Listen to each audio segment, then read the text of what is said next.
Hey guys, welcome to Tabletop Warbands! In this video we are playing Warhammer 40k in combat patrol format, which pits the Leagues of Votann against the Necrons. I'm Simone and I will be playing the Votann. Hi, I'm Andrea and I will be playing the Necrons. Before we start, if you are subscribed to the channel, welcome back. If you are not subscribed yet and want to help us, join our growing community now by clicking on the subscribe button. And don't forget to activate the bell so you don't miss the next battle reports. Thank you guys! Today's mission is Sweeping Raid. The two armies will have to deploy within these two areas. There are 4 objectives and they are arranged in this way. As secondary objective, the Votann have chosen Toil Urns, while the Necrons have Treasures of Eons. At the start of each command phase, the player whose turn it is rolls a dice and with 4+, he gains an additional command point.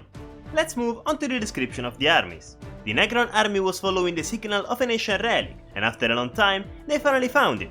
But as soon as they arrived, Santa's minions attacked them. No, wait. They're just dwarves. Eliminate them! The general of the army is the Overlord. He's equipped with Tachyon Arrow and Overlord's Blade, and as enhancement, he has Protocol of Resonant Focus. Following, we have 10 Necron warriors. Half of them are equipped with Ghost Player, and the other half has Ghost Reaper. Then there's the Scorpack Destroyers, 3 models that will eliminate the enemies with their hyperphase weapons. Next in line, there's the Canoptech Doomstalker. He is armed with a Doomsday Blaster and Twin Ghost Player. Lastly, we have 3 Canoptech Scarab Swarms. They have no objective control, but they can be annoying if they manage to reach the enemy backline. The threat of the Necrons is proving dangerous not only to the Imperial forces but also to the Votann. The Kin are forced to go into battle to try to stem the advance of the Awakened, before they can get too close to their settlements. The general of this army is a Khal named Grumdal, equipped with Volcanite Disintegrator and Mass Gauntlet. The detachment's main unit, the Urking Warriors, consists of 10 models with Ion Blasters. There are also 2 special weapons, a Hylas Auto Rifle and a Magna Ray Rifle. The second unit is that of the Chtonian Berserks, and is made up of 5 models, one of which is armed with Maul Grenade Launcher.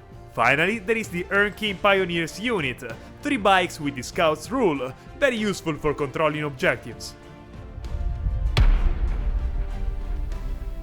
Since for my secondary objective I had to control the objective too, I placed my Doomstalker on the right side guarding the objective, and to protect him, I placed the Scarab Swarms in front of him. On the other side instead, I have deployed the rest of the army to face the enemy units on objective 3. Andrea deployed the Doomstalker first, so I deployed my army on the opposite side to be able to have cover from the central building. The Warriors unit is deployed next to the objective, so they can control it in the next turns, thanks to their battle line characteristic. Grumdal is inside the unit, enjoying their protection. At their side are the Berserks, ready to rush forward towards the enemy. And even further to the right, at the edge of the battlefield, the bikes await the order to advance towards the objective. Rolling for initiative, blue dice for Votann and orange dice for Necrons. With these 6, I'd say I'll go first. Well, the initiative is yours, I guess. My secondary objective requires me to choose a marker that is not in my deployment zone. I choose Objective 3. From the second round onwards, if I control that marker at the end of my turn, I gain 4 victory points. Before the start of the first round, thanks to the rule Scouts, the Pioneers can move forward a maximum of 9 inches, as if it were the movement phase. I get them closer to Objective 3, so they can reach it in the first round. Then I roll the dice to decide if I have an additional command point at 4+. Nope, not this turn. The first to move are the Pioneers, who position themselves in control of Objective 3. The Berserks move forward, arriving exactly behind the motorbikes. Finally, the Warriors together with the Khal also move, remaining in cover of the building. The Berserks have a model armed with the Maul Grenade Launcher, which has the rule Indirect Fire, so it can fire on the Warriors without seeing them, but with a -1 to the hit roll.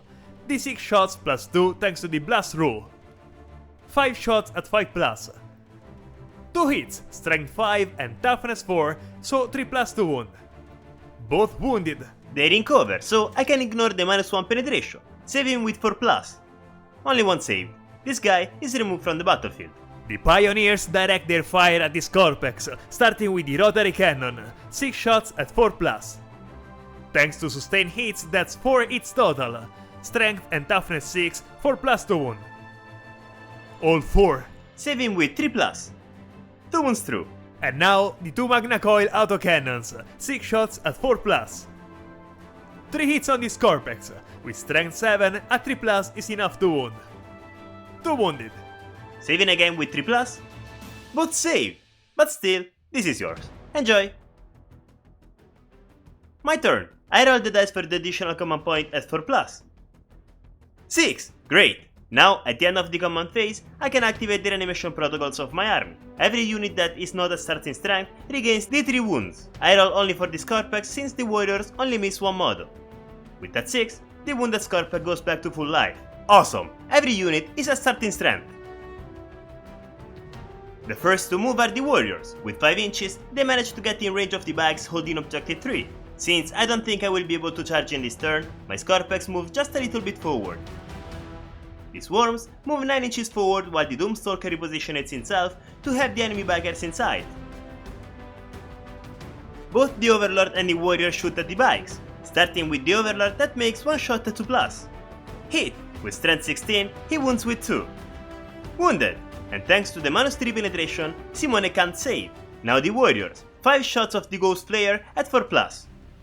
With little hits, that's 2 automatic wounds and 1 dice to wound at 5+ for the higher toughness. Wounded! This time I can save, so it's 3 dice at 4+. 2 shots saved, not bad. 10 more shots of the Ghost Reapers at 4+.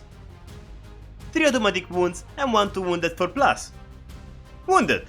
4 dice at 5+ this time. Ouch! Only 1 saved. It's a disaster, I was hoping to save more. 2 pioneers were eliminated, and the last bike was left with 2 wounds. And it's not over yet. The Doomstalker also aims at the bike. D6 plus 1 shots. 5, for a total of 6 shots at 4+. Only 1 hit. Higher strength, so wounding with 3+. Wounded. Apparently my bikes were short-lived. They were supposed to be the strongest, but the Necrons shot them with all their heavy weapons. In return, the Doomstalker gets a little grudge gift, a judgment token, because he eliminated one of my units. Having lost one of my few units already in the first turn is a heavy blow. I will have to return the favor in the next turn to be able to even the score and get back into the game. Luckily, I have good firepower even without the bikes. From the next round, I will be able to try to control the central objective. The key to victory is to maintain control of it. Well, this was the perfect turn, I'd say. Eliminating an entire unit in the first round was really important, especially when Simone has only 2 units left and dealt 0 wounds to my army in this round. If I manage to save a couple of shots in the next shooting phase, I'll be in a really good place. I roll to see if I get the additional command point at 4+. 4! Great! In the second turn, the Khal is finally in sight of the enemy units and can use his ability. I choose a unit in his line of sight, in this case this Corpex. That unit gains a judgment token. Both of my 2 units move this turn. The warriors move towards the objective, taking control of it thanks to the Khal within range of the marker. The Berserks move forward alongside the warriors unit to form a united battlefront. I want to take advantage of the Maul Grenade Launcher's blast rule, so the Berserks open fire on the warriors first. I spend a command point for the stratagem Mercurial Resilience and give a 5+ invulnerable save to the warriors. D6 shots plus 2 from the blast rule, plus an additional 1 for the model special rule. Not bad, it's 8 shots in total. They need a 4+ to hit. 5, with strength 5, they wound a 3+. 4 wounds, good. Saving with 5+. To save, not bad. The 2 warriors in the back collapse to the ground. I use a command point for Pan-Spectral Sweep, thanks to which my warriors' ranged weapons get the lethal hits rule. Then the unit fires at the Necron warriors. The first to shoot is the Dane, armed with the Etakarn plasma pistol, 1 shot at 4+. That 6 is an automatic wound for lethal hits. Invulnerable save at 5+? Nope, 1 warrior dead. The Hylas auto rifle, 6 shots at 4+ thanks to rapid fire. 3 hits! I can reroll once to hit thanks to the Khal enhancement. 4 hits in total, including 2 6s that automatically wound thanks to lethal hits, 3+ to wound. 2 more 6s, 4 wounds. Saving again with 5+. Not a single save. 7 warriors total are destroyed for now. The Ion Blasters, 7 shots at 4+. Rerolling the 1. 1 automatic wound plus 3 dice to wound a 3+. I first roll 2 dice to wound the 2 remaining warriors, and then the other dice. Both! 5+ invulnerable save. Nope, all the warriors are eliminated. Since the warriors are all dead, the last dice wounds the Overlord at 4+. Wounded. With -2 penetration, the Overlord saves with 4+. Nope, 1 wound through. The Cal also targets the Overlord, making 3 shots at 2+. I reroll the 1 for the enhancement. An automatic wound and 2 hits to wound at 4+. 1 wound, plus the automatic 1, 2 total. No penetration this time, so saving with 2+. Both saved. The unit's Magna Ray Rifle focuses instead the Scorpex. It is 1 shot at 4+. Hit! Perfect! With strength 12, I only need a 2+ to wound. Wounded! -3 penetration, so saving with 6. That's definitely not a 6. Result of the shooting phase, the entire warrior's unit is vanished, the Overlord has suffered 1 wound and is left with 5, and a Scorpack is eliminated. Considering the amount of shots fired, it could have been much worse. At the end of the turn, with Objective 3 under control, I get 4 victory points thanks to my secondary objective. In my command phase, I gain 5 victory points for the control of Objective 4, then I roll a dice for the additional command point at 4+. 6! My Overlord uses his enhancement Protocol of Resonant Focus on the Hard Keen warriors. Then, the reanimation protocols kick in, and both the Overlord and the Scorpax regain D3 wounds. 2 wounds regained for the Scorpax, meaning that the destroyed model comes back to life, while the Overlord only missed 1 wound, so he automatically regains that. The Scorpack are the first to move. Before the Scorpax move, my unit of warriors overwatch them for a command point. Let's start with the Thane Plasma Pistol, 1 shot at 6. Missed. 6 shots from the Hylas Auto Rifle at 6. Only 1. 4+ to wound? Oh, okay, good. Wounded. -1 penetration, so saving with 4+. Nope. Now the Ion Blasters, 7 shots again at 6. I can reroll the 1. None of those hit the target. How sad. 1 shot from the Magna Ray Rifle at 6. Missed these 2. Cal's Vulcanite, 3 shots at 6. Rerolling the 1. Just 1 hit. 5+ to wound? Missed. This Overwatch has been embarrassing to say the least. Only 1 wound inflicted. 1 wound left to this guy. Now you can move. The Scorpax reach Objective 3 with 7 inches of movement. The Overlord follows them and stops right behind them. The Scarab Swarms have no one in sight, so they decide to get closer to the tree to have a better view of the decorations. The Doomstalker moved to the side to have the enemy units inside. The Doomstalker shoots everything on the Berserks, starting with the big gun, D6 plus 2 shots. 7 shots total that hit at 4+.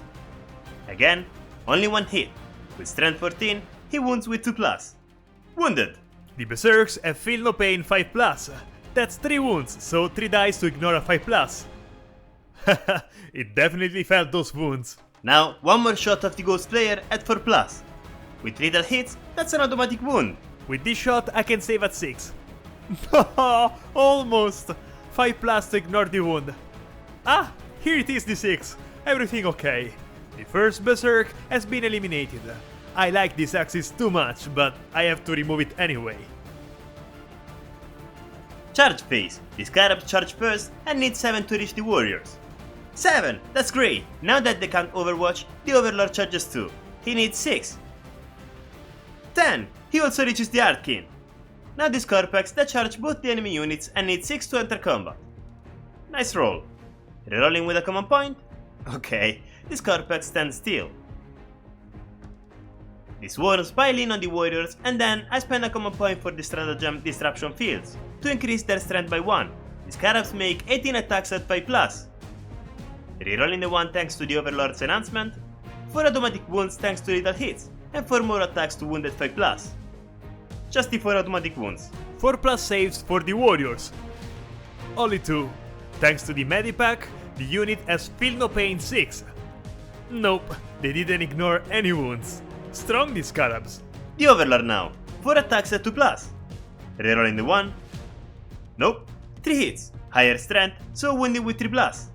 All wound. I can't save because of the -3 penetration, but I can try to ignore the wounds at 6. That's 2 wounds per attack. Let's start with the first. This one failed. Second. It too failed. Last? 3 dead. I expected no less. The Overlord is powerful in combat. The warriors pile in to get closer to the enemy and position themselves so they can fight. Then they attack the Overlord, trying to inflict some wounds on him. Normal models start with 4 attacks at 4+. A successful attack, 5+ to wound. No one managed to wound the Overlord. The Dane makes 2 attacks at 4+. Just one. He wounds at 4+? Or should I say, he doesn't wound. The Khal makes 3 attacks at 3+. Just one? He's not doing very well. At strength 8, he needs a 3+ to wound. Okay, wounded. Saving with 4+? Saved! Okay, the situation isn't the best. I'm suffering a lot of losses and all of Andrea's units are now close to the objective that I need to control. Luckily, I still have a little trick that could turn the game around. I need to take out either the Overlord or the Scorpex in the next turn, and I might be able to win the game, but I need good dice rolls. This round wasn't too bad. If the Scorpex didn't fail both the rolls for the charge, it would have been definitely better. But eventually, everything turned fine. Now, the only thing I need to do is maintain control of Objective 3 to keep Simone from getting free victory points. Third turn, 4+ for an additional command point. It's okay, I have enough command points. The Khal uses his ability and targets the Overlord, giving him a judgment token. This will come in handy. In the movement phase, the warriors fall back from combat. It's pretty clear that they have no chance of winning in close combat against the Overlord. The Berserks instead move forward, closing in on the Scorpex. Shooting phase. Thanks to my Khal's enhancement, the unit he joined has the ability to shoot even after falling back from combat. The warriors fire at the Overlord, trying to eliminate him. They can add 1 to the hit roll thanks to the judgment token. Plasma pistol, 1 shot at 3+. Luckily I can reroll the 1 thanks to the enhancement. 1 again.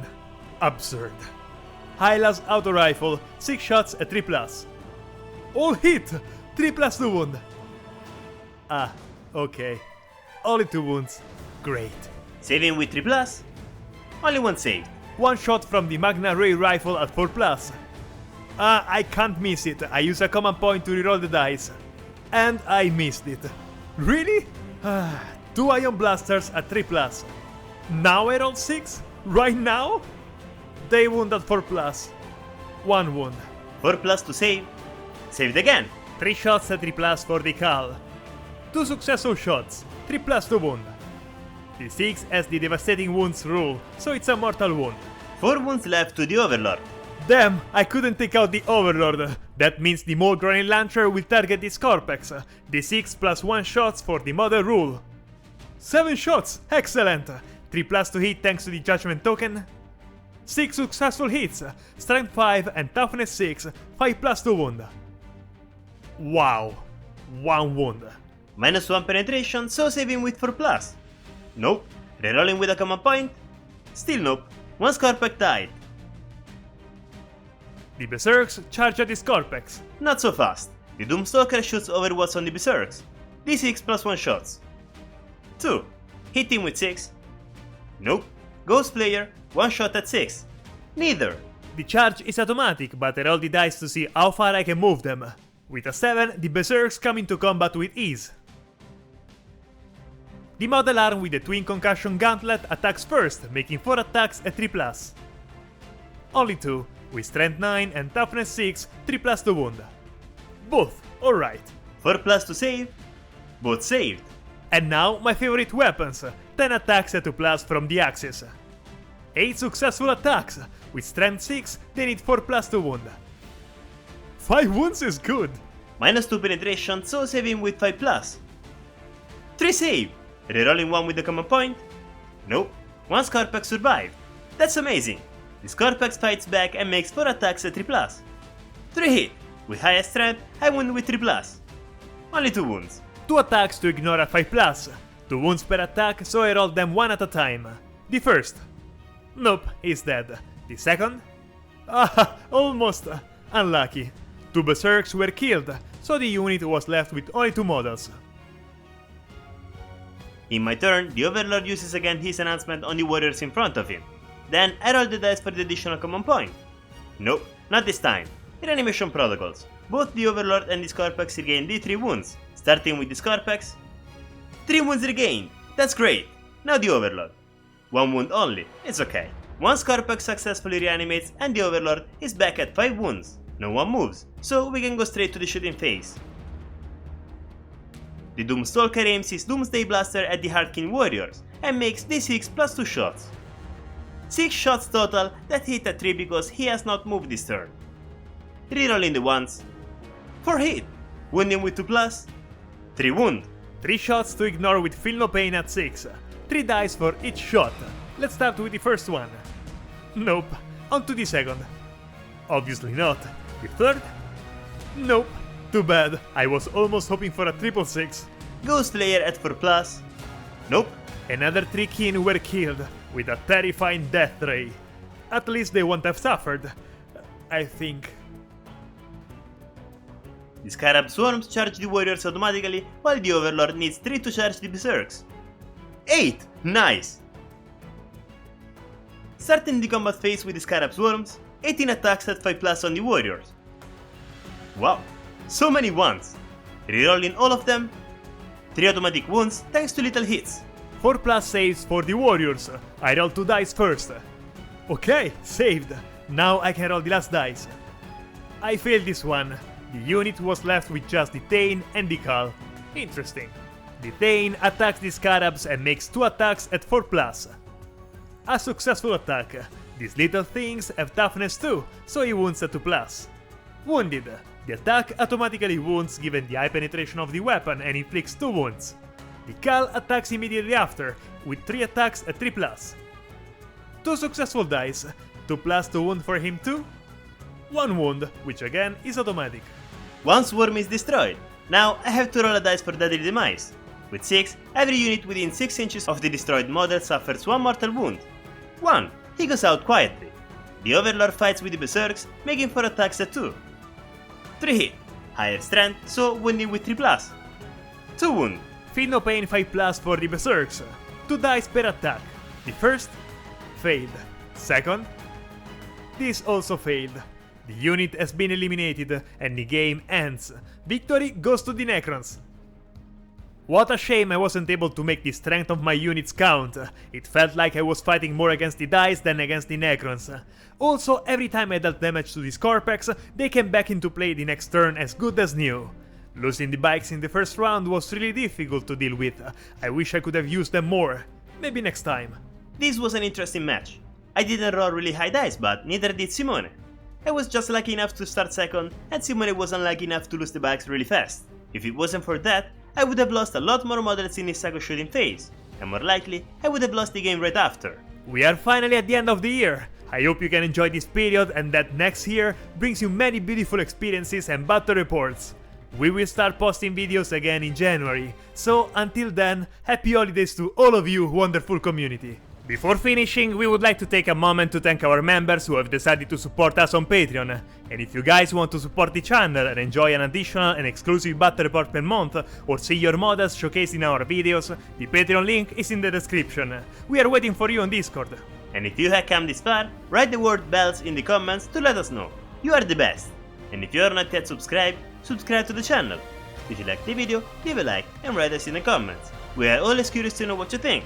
Happy holidays, guys! That's it, guys! See you next video!